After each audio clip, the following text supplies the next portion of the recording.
कृतिका नक्षत्र अग्नि का प्रतीक, शुद्धि और तप का केंद्र। लेकिन इस नक्षत्र की वास्तविक गहराई इसके चारों चरणों में होती है। जब हम इसके चरणों को समझते हैं तब हम इसकी वास्तविक गहराई को समझते हैं। तो क्या हम इसे जन्म नक्षत्र के रूप में जब देखते हैं तो हम सिर्फ और सिर्फ इसके गुण, तत्व, प्रकृति को समझते हैं और उसी के अनुसार हम कृतिका नक्षत्र में जन्म लेने वाले हर जातक को समझने लगते हैं। लेकिन कुछ भिन्नताएं आती हैं जब हम चरणों के अनुसार समझते हैं, क्योंकि हर चरण एक अलग मार्ग को प्रशस्त करता है, हर चरण एक अलग स्वभाव को दर्शाता है और हर चरण एक अलग जीवन दर्शन को लेकर आता है। आज के वीडियो में हम कृतिका नक्षत्र के चारों चरणों को विस्तार से समझने वाले हैं। पूरे वीडियो को शुरू से अंत तक देखिए और हर चरण को गहराई से समझिए। नमस्कार दोस्तों, एस्ट्रोलॉजिकल मिरेकल के आज के इस वीडियो में मैं राजेश कुमार पुरी, आपका ज्योतिष मित्र, आप सभी का हार्दिक अभिनंदन करता हूं और आपके भीतर बैठी हुई दिव्य आत्मा को प्रणाम करता हूं। हम इस चैनल पर नक्षत्रों की चर्चा करते हैं, ज्योतिष शास्त्र की चर्चा करते हैं और हमारी कोशिश रहती है कि आपको सच्चाई से अवगत कराया जा सके। हम जानते हैं कि थोड़ा कठिन कार्य है। आज के युग में लोगों को सच्चाई बताना भी थोड़ा कठिन कार्य है, क्योंकि लोगों को लग्जरी की आदत हो गई, लोगों को मीठी मीठी बातों की आदत हो गई। यदि हम आपके नक्षत्र के बारे में सब अच्छी अच्छी बातें बताते हैं तो आपको अच्छी लगती है, लेकिन यदि कोई एक भी नकारात्मक बात निकल कर आती है तो आपको बुरा भी लगता है। यह मानव मन है, वह स्वयं के लिए अच्छी बातों को तो स्वीकार करता है, मगर जो बातें नकारात्मक होती हैं उसे स्वीकार नहीं करता है, चाहे उसके अंदर वह नकारात्मकता साफ साफ दिखाई देती है। हम नहीं मानते कि हमारे अंदर कोई कमी है, लेकिन फिर भी जो हमारा फर्ज है हम वह पूरा करते हैं। हम आपके समक्ष नक्षत्रों की गहराई लेकर आते हैं, ज्योतिष शास्त्र की गहराई लेकर आते हैं और सत्य लेकर आते हैं। यदि आपको पसंद आता है तो आप वीडियो को लाइक भी करते हैं और लोगों को पसंद भी आता है और नापसंद भी होता है। कुछ लोगों को ट्रोल करने की आदत होती है, वह ट्रोल करेंगे। जिन लोगों को सच्चाई को समझने की आदत होती है वह सच्चाई को समझेंगे, और जो लोग ज्योतिष शास्त्र को गहराई से समझना चाहते हैं उनके लिए यह ज्ञान अति उत्तम है, वह इसे अच्छे से समझ सकते हैं। आज हम कृतिका नक्षत्र के चारों चरणों को समझने जा रहे हैं और किस प्रकार से चारों चरणों की ऊर्जाएं जातकों को प्रभावित करती हैं वह समझने जा रहे हैं। इससे पहले कि हम विषय को प्रारंभ करें, हमेशा की तरह मैं आपसे अनुरोध करना चाहूंगा कि यदि आप हमारे चैनल पर आज पहली बार आए हैं, क्या आप पहले भी हमारे वीडियोस देखते रहते हैं लेकिन अभी तक आपने चैनल को सब्सक्राइब नहीं किया है, तो आपसे मेरा अनुरोध है कि आप चैनल को सब्सक्राइब करके बेल आइकॉन का बटन भी दबा दें, ताकि आपका नोटिफिकेशन ऑन हो जाए और हमारे सारे वीडियोस आप तक समय से पहुंच सके। और यदि आपको हमारे द्वारा उपलब्ध कराई गई जानकारी अच्छी लगती है, सटीकता के नजदीक लगती है और आपको लगता है कि यह जो जानकारी है वह आपके लिए उपयोगी है, तो आपसे मेरा अनुरोध है कि वीडियो को लाइक करें, चैनल को सब्सक्राइब करें और बेल आइकॉन का बटन भी दबा दें। इससे पूर्व हम कृतिका नक्षत्र का जो वीडियो आपको दे चुके हैं उसे आप यहाँ आई बटन में क्लिक करके देख सकते हैं। और यदि आप इससे पहले के सारे वीडियोस देखना चाहते हैं तो समय समय पर आने वाले आई बटन में आप उन सभी वीडियोस को भी देख सकते हैं जो नक्षत्रों से संबंधित है। आज का विषय प्रारंभ करते हैं। आज का हमारा विषय है कृतिका नक्षत्र के चारों चरण। कृतिका नक्षत्र के बारे में आप सभी को हम पूर्व के वीडियो में बता चुके हैं कि यह मेष राशि और वृषभ राशि के बीच में फैला हुआ नक्षत्र है। इसका प्रथम चरण मेष राशि में आता है और अन्य 3 चरण वृषभ राशि में आते हैं। अग्निदेव इसके देवता हैं, इस बात को आप समझते हैं। अब बाकी की बातें हम हर चरण के अनुसार से। तो सबसे पहले हम बात करते हैं प्रथम चरण जो कि मेष राशि में आता है। मेष राशि की जो अंतिम डिग्रीज होती है, यानी कि 26 डिग्री 40 मिनट से लेकर 30 डिग्री तक यह चरण विस्तारित होता है। तो पहला चरण चूंकि धनु नवांश में है तो यह गुरु के स्नेह में पला और बड़ा हुआ नक्षत्र। यहाँ जन्म लेने वाले लोग भीतर से उदार होते हैं, ज्ञान के भूखे होते हैं और नैतिकता में अड़िग होने वाले लोग। उनका जीवन एक मिशन की तरह होता है, ज्ञान को पाना और दूसरों तक पहुंचाना। धर्म, दर्शन और उच्च विचार इनके जीवन की नींव होती हैं। इनके भीतर एक योद्धा का मन भी रहता है जो सही के लिए खड़ा होना जानता है, लेकिन साथ ही जीवन के सुखों का रस भी लेना चाहता है। यह चरण परोपकार और नैतिक मूल्यों से युक्त होता है। इसकी ऊर्जा उदार और साहसी होती है। इसे राशि चक्र का अन्वेषक कहा जा सकता है। कभी कभी यह उन सैनिकों का प्रतीक है जो व्यवस्था की रक्षा करने वाले होते हैं। इस चरण में स्थित ग्रह अत्यधिक शक्ति और ऊर्जा प्राप्त करते हैं। विशेषकर सूर्य, गुरु, मंगल और केतु यहाँ सबसे शक्तिशाली होते हैं। इस चरण के जातक आकर्षण का केंद्र होते हैं और प्रदर्शन कला यानी जो परफॉर्मिंग आर्ट्स होती है उसमें यह चमकने वाले होते हैं। ये साहित्यिक प्रतिभा वाले लेखक हो सकते हैं या अद्वितीय अभिनेता हो सकते हैं। इनके बच्चे भी कलात्मक प्रतिभा वाले हो सकते हैं। फैशन जगत में यह सफलता पा सकते हैं और इनका व्यक्तित्व ग्लैमर से भरा हुआ होता है। प्रेम जीवन में इन्हें भाग्य का साथ भी मिलता है। पुरुष जातक अक्सर ऐसी समस्याओं का सामना करते हैं जो दरअसल महिलाओं की होती है, और महिला जातक जो पुरुषों से उत्पन्न चुनौतियां होती हैं उनसे गुजरती हैं। पुरुषों के चेहरे पर या सिर पर कोई जन्मजात निशान भी हो सकता है।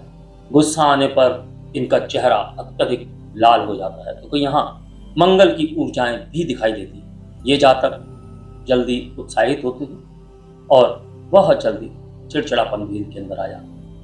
इनकी वाणी कभी कभी कठोर और असंवेदनशील हो सकती है। स्वास्थ्य की बात करें तो अनिद्रा, नाक से खून निकलना या जिसको नक्सीर कहते हैं हिंदी में, वह हो सकता है, और उच्च रक्तचाप की समस्या इन जातकों को हो सकती है। फिर बात करेंगे द्वितीय चरण।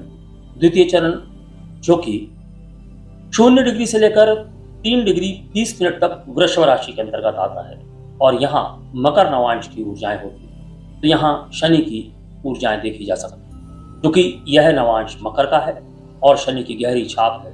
तो ऐसे लोग अनुशासित होंगे, गंभीर होंगे, जिम्मेदार होंगे। इनके जीवन में व्यवस्था और नियम सर्वोपरि होते। ये दूसरों की देखभाल करना जानते हैं और कभी कभी अपने लाभ के लिए ये परिस्थितियों को मोड़ भी सकते हैं। इनका दृष्टिकोण अक्सर भौतिक होता है, जहां सफलता की सीढ़ी मेहनत और धैर्य से चढ़ी जाती है। यहाँ शुक्र की ऊर्जाएं भौतिकता की ओर आकर्षित करने वाली होती है।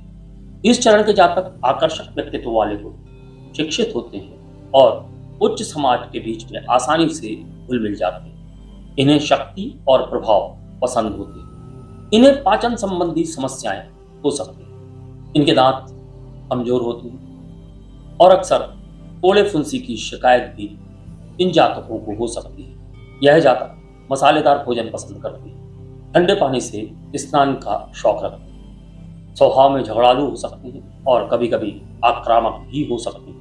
राजनीति में यदि सक्रिय हो जाएं तो ग्रहों के प्रभाव के अनुसार कई बार यह जातक अत्यधिक देशभक्त होते हैं और कभी कभी इनके अंदर स्वार्थ की भावना भी देखी जा सकती है। लेकिन अपने देश की परंपराओं और पूर्वजों की भूमि से इन्हें गहरा लगाव होता है। यह चरण आध्यात्मिकता को भौतिक माध्यमों से व्यक्त करता है और मातृत्व जैसा सुरक्षित वातावरण बनाने का प्रयास करता है।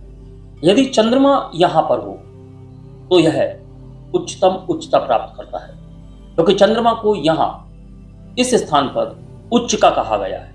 शनि और मंगल भी इस चरण में बहुत अच्छा फल देते हैं और विशेषकर यदि मंगल यहाँ हो तो फल बहुत ही उत्तम होते हैं। तृतीय चरण की बात करें तो तृतीय चरण वृषभ राशि में 3 डिग्री 20 मिनट से लेकर 6 डिग्री 40 मिनट तक रहता है। यहाँ पर कुंभ नवांश की ऊर्जाएं प्राप्त होती हैं, तो शनि की ऊर्जाएं यहाँ भी दिखाई देती है। लेकिन यहाँ शनि का एक अलग रूप देखने को मिलता है। यहाँ मानवीयता, समाज सेवा और भविष्य दृष्टि का संगम होता है। ऐसे लोग समय से आगे की सोच रखते हैं, विचारों में क्रांति होती है और यह क्रांति लाने की क्षमता भी रखते हैं। ज्ञान और कर्म दोनों में संतुलन बनाए रखते हैं और कभी कभी इनकी निडरता और खुलापन इन्हें किसी न किसी प्रकार के विवाद में भी फंसा देता है। यह चरण मानवीयता और परोपकार का प्रतीक होता है। इस चरण में नवाचार और परंपरा का संतुलन भी देखने को प्राप्त होता है, क्योंकि इस संतुलन को यह चरण बहुत अच्छे से प्रदर्शित करता है। दरअसल यह परंपराओं को सम्मान देते हुए नए आदर्शों के अनुरूप ढालने का कार्य करता है। यह चरण सामूहिक जिम्मेदारियों और कर्तव्यों पर केंद्रित रहता है, सभी प्रकार के ज्ञान को बढ़ावा देता है।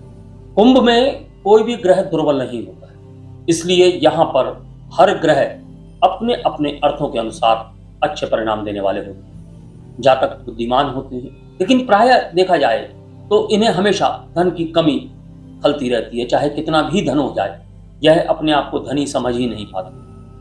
कद इनका ऊंचा होता है, दांत कमजोर होते हैं, इन्हें भी फोड़े फुंसी की शिकायत हो सकती है और यह भी मसालेदार भोजन करना पसंद करती है। ठंडे पानी से नहाने का शौक रखती है।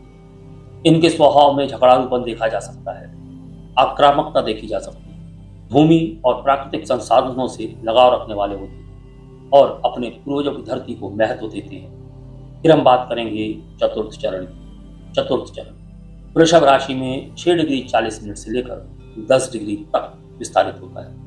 यहाँ पर मीन नवांश की ऊर्जाएं प्राप्त होती है, यानी कि गुरु की ऊर्जाएं प्राप्त होती है। तो यहाँ आध्यात्मिक आशीर्वाद प्राप्त होता है।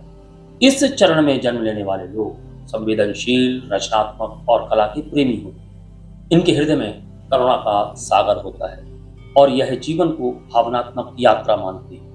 लेकिन यही संवेदनशीलता यदि असंतुलित हो जाए तो स्वास्थ्य समस्याएं हो सकती हैं, घमंड पैदा हो सकता है या गलत रास्तों पर भटकने की प्रवृत्ति देखी जा सकती है।